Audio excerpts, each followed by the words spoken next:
Hello,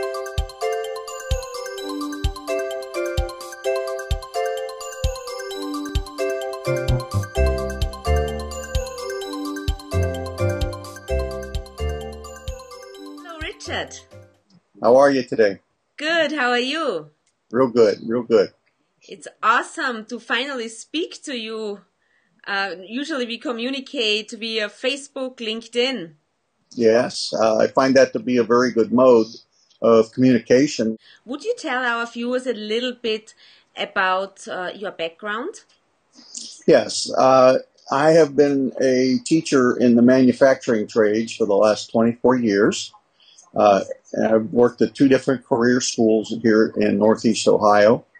And I currently do a little moonlighting in the evening at Youngstown State University here in Ohio, teaching the programming courses and the materials courses there. Great. What do you see as biggest challenge right now? We are both very passionate about manufacturing, but what is the biggest challenge about attracting youth to the industry? I think the fact that they just are not informed about what's out there. What we're seeing here in Ohio is that where they used to get exposed at the 7th, 8th, maybe 9th grade in the industrial arts programs, those rooms now house computers. They don't have lathes and woodworking tools and foundries and welders. That stuff's all gone, and the kids really don't know about it unless their parents are involved in the trade. Yeah, and unfortunately, if the parents are not involved in the industry, they rather send their children to university than, having them learn a trade, I guess, right? Yeah, that's been the message that's been pretty well pounded down their head. And what we're trying to do is change that perception of the idea that you have to go to college to be successful. Because I can tell you, I've got hundreds of graduates over the years, and I've got quite a few of them that today are business owners, and I'm happy to say even a few millionaires. Yeah, that's awesome. And what would it mean because for the debt of the children, right? When they go to university, they accumulate a lot of debt. Oh, they sure do. What would it mean to enter an apprenticeship program? Would this be cheaper for them? Absolutely, but the apprenticeship, surprisingly, is not as popular as I believe it ought to be here, especially in the machine trades. We do have a fairly vibrant building trades and electrical trades apprenticeship, and they seem to be doing well, but I attribute that to the fact that they're run by the union locals, where we don't have a strong union base here in our area. So that doesn't exist. They depend on the career centers and the independent schools to do a lot of that training. Mm-hmm. And the other thing is, I don't think kids really even know what an apprenticeship is, to be quite honest with you. No one sits them down and tells them that, here's some other opportunities. And I really take a lot of time with my kids to make sure that they understand what their opportunities are, not just out in the private workforce, but also in the armed forces and other things that might be out there that they, could apply their wares and their skills to. Yeah, absolutely. Well, Richard, I'm from Europe, and in Europe it's quite different because when I grew up, it was always mentioned that you have 2 possibilities. You have obviously to learn something, but either you go the route of college, university, or you learn a trade. So apprenticeship was always high valued in Europe. So do you think there is a possibility that apprenticeship is more promoted here, because we would obviously need the skilled workforce, right?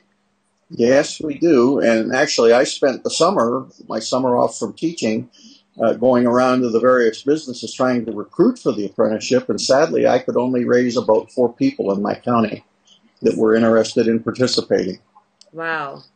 Yeah, that's really sad. So what do you think is well done right now to promote manufacturing to the youth? Well, my program at the school was going to be closed, as you're aware, last year. We only had 2 students sign up for the program last year. So I kind of put out an SOS to the employers and said, look, fellows, I need some help. And they came through. And we did a lot of different things. one of my employers took on a letter writing campaign where he went to 12 different companies in his immediate area there and got signatures from the owners, basically put a letter together informing the counselors and superintendents, building principals about their needs of finding qualified people and the fact that no one was recommending these people to the various career centers that are in our area here to get them that training so that they would have a workforce. It's essentially gone dry here. Yeah. And it worked well because we got 21 kids this year. Wow, that's great. So, and what do you think the media could do differently? The media needs to project manufacturing in a more positive light. Many times they're not helping with the perception, although I have to say lately, I've actually gotten some video clips off of CNN and NBC and CBS where they have run some articles that have projected manufacturing in a very positive light, and also kind of basically their message was, hey, there's work here if you have the skills. That's fantastic. What I notice at the moment still is that manufacturing is perceived somehow as dead-end job, that you don't need a high level of education, that it is dirty, unsafe.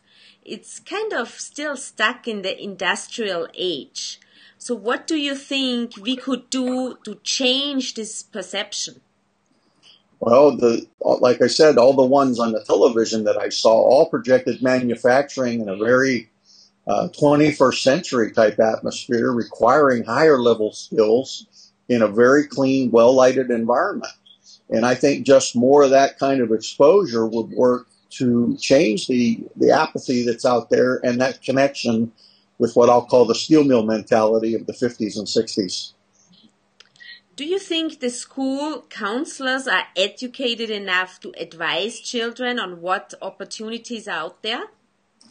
I don't think the counselors have time to advise students anymore. They're so buried in paperwork. Oh, really? So where do the students get the help from? Because, you're so young and you don't know in what direction to go. When I poll my students, a lot of them have parents in the trade or grandparents that had been in the trade in the past, or have an uncle or an aunt or someone that's working in the field that has kind of pushed them into that. The other thing I did this past summer is I did, in fact, send a letter to all of the counselors in my service area here, informing them of the situation that, here's a program that's about to go belly up, and no good reason because, we place kids every year. We have 100% placement since 1972. Wow. And just no reason. They just were not recommending students to come here because they're trying to get those college numbers. It's kind of like every parent's dream is that's where my kid's going, and you wouldn't want to be caught sitting at a table with other parents and telling the other parents that your student's going to a career center instead of college. You'd be almost looked at as inferior. Yeah. But you know what? I believe it's really a lack of awareness of the parents. And I mean, it's great when children go to university, but you also have to look at the talents of the children. Some children are just really good with their hands. They want to do hands-on work. And then not to forget now all the designing and programming work that can be done right now, with the new technology. Yeah, absolutely. Matter of fact, I've been looking really hard at even the curriculum since I'm involved with the college too. And I see a lot of gaps that are really being left wide open in the curriculum today, that they're not really getting the education that the employers are telling me they need to have.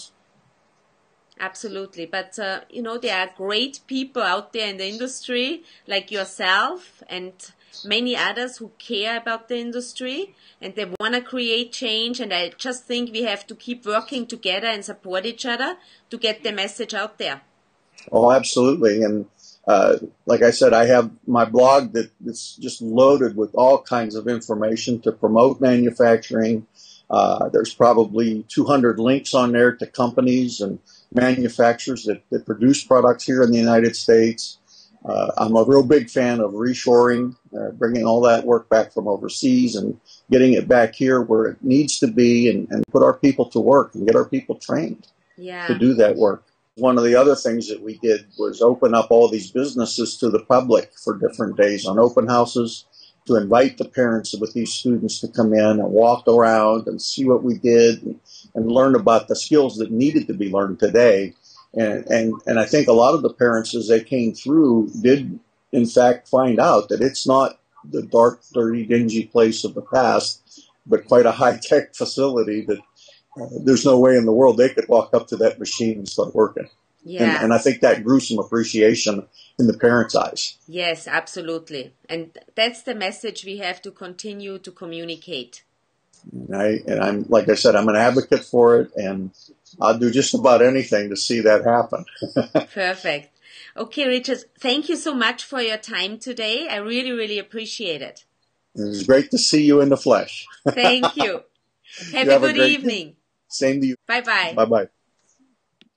It's very inspiring for me to see how many people are out there trying to make a difference in the manufacturing industry. Always remember, excellence is not a skill, it's an attitude. And I will see you next week again. Until then, be the best you can be.